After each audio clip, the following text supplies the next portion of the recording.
مجھے تو سمجھ نہیں آتی ملی غیرت کدھر چلی گئی، دینی غیرت کہاں چلی گئی۔ ہم پتہ نہیں زندہ ہیں، ہمارا زندہ رہنا جرم ہے اگر ہم ان کی مدد نہیں کر سکتے۔ ایسی کوئی بے حس اور بے غیرت قوم بھی کبھی ہوئی ہوگی؟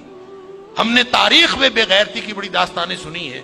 اللہ تعالیٰ قرآن میں فرماتا ہے وَمَا لَكُمْ لَا تُقَاتِلُونَ فِي سَبِيلِ اللَّهِ، اب تمہیں کیا موت پڑ گئی ہے، اب کیوں نہیں لڑتے تم اللہ کے راستے میں؟ وَالْمُسْتَضْعَفِينَ مِنَ الرِّجَالِ وَالنِّسَاءِ وَالْوِلْدَانِ الَّذِينَ يَقُولُونَ رَبَّنَا أَخْرِجْنَا مِنْ هَذِهِ الْقَرْيَةِ الظَّالِمِ أَهْلُهَا، پوری دنیا پر ظلم کی داستانیں ساری دنیا دیکھ رہی ہے۔ مسجد اقصیٰ کو آگ لگا دی گئی ہے، ہماری بچیوں کو، بہنوں کو، بیٹیوں کو وہ اپنے گھٹنے کے نیچے لے کے بیٹھے ہوئے ہیں، تصویریں سوشل میڈیا پر شیئر ہو رہی ہیں، بچے چھوٹے چھوٹے قتل کیے جا رہے ہیں، کسی کو غیرت نہیں آ رہی۔ مجھے تو یوں لگتا ہے یہ ہماری نمازیں، ہمارے سجدے کیسے قبول ہوں گے؟ ہم جو مجرم ہیں جو آرام سے بیٹھے رہیں، کیا کریں؟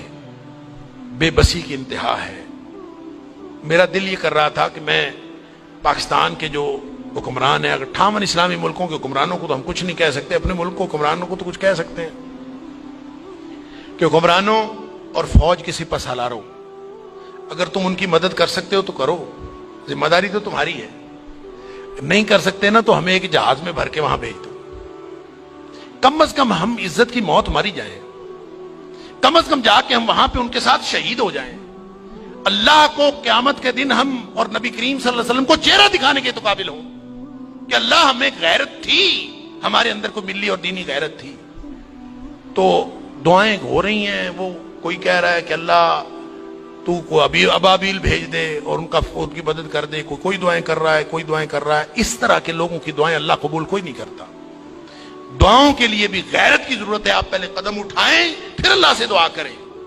وہ بیچارے ساری ساری رات وہ لڑتے ہیں ان کے سامنے، دعا تو ان کی ہے، اور اللہ نے یہ آزمائش میں سمجھتا ہوں ان کی نہیں ہے، وہ تو جنتی ہیں، وہ تو انشاءاللہ بخشے ہوئے ہیں۔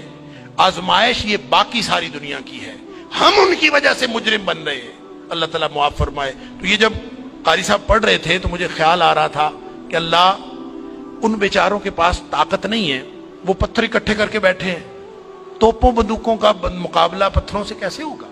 یا اللہ تو ابابیل بھیج دے، اور تو جس نے ابرہہ کو اور اس کے لشکر کو تباہ و برباد کر دیا تھا، اللہ اس دور جدید کے ابرہہ کو جو ہماری مسجد اقصیٰ کو تباہ کرنے کے لیے آیا ہے اور پوری ملت اسلامیہ دہشت گرد پھر مسلمانوں کو کہا جا، بدبخت پوری دنیا میں بدترین دہشت گردی کرتے ہیں اور پھر بات کرتے ہیں مسلمانوں کی دہشت گردی کرتے ہیں۔ میں تو سمجھتا ہوں پورے 58 اسلامی ملکوں کو اعلان جنگ کر دینا چاہیے، لڑتے لڑتے مر جانا چاہیے، اس زندگی سے وہ موت بہتر ہے۔ ہم نے کیا کیا ہوا ہے؟ کیسی زندگی، کیسا دین، کیا کلمہ پڑا ہوا ہے ہم نے، کیسی قرآن کی باتیں، کیا قرآن کے دروس۔ ہم یہاں سکون سے بیٹھے ہیں، پنکھے چل رہے ہیں، موج میلہ پانی پینے کو مل رہا ہے، نماز آرام سے پڑھ رہے ہیں، سجدے آرام سے کر رہے ہیں، وہاں ہماری بہنیں بیٹیاں لٹ رہی ہیں۔ کہاں گئی غیرت ہماری؟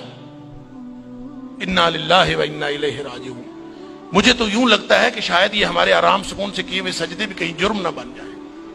اللہ تعالی ہم سب کو معاف فرمائے۔